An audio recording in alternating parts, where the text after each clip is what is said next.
بسم اللہ الرحمن الرحیم۔ السلام علیکم ورحمۃ اللہ وبرکاتہ۔ مفتی صاحب، فجر کی جماعت قائم ہو تو سنت فجر پڑھنا جائز ہے یا نہیں؟ اگر نہ پڑھیں تو طلوع الشمس سے قبل پڑھیں یا بعد میں؟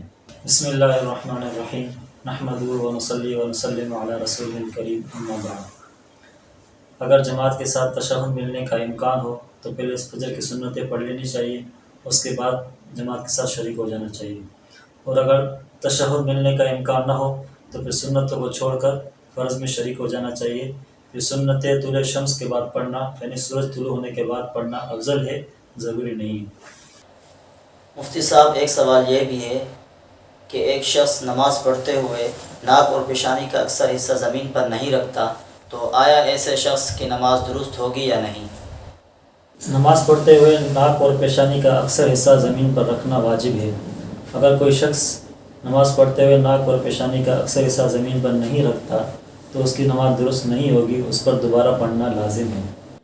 مفتی صاحب، اس مسئلے کے متعلق بھی ارشاد فرمائیں کہ عصر اور مغرب کے درمیان سجدہ تلاوت، نماز جنازہ اور قضائے فرض یا اسی طرح کی کوئی اور نماز ادا کرنا جائز ہے یا نہیں؟ عصر اور مغرب کے درمیان سورج متغیر ہونے سے پہلے نماز جنازہ، سجدہ تلاوت اور قضا، فرض و وتر وغیرہ پڑھنا جائز ہے، البتہ سنن اور نوافل ممنوع ہے۔ اور سورج متغیر ہونے کے وقت یہ سب چیزیں ممنوع ہے، لیکن اگر اس دن کی عصر کی نماز نہ پڑھی ہو تو پھر اس وقت بھی پڑھ سکتے ہیں۔ مفتی صاحب، ایک سوال یہ بھی ہے کہ وہ کون سی چیزیں ہیں جس سے نماز فاسد ہو جاتی ہے؟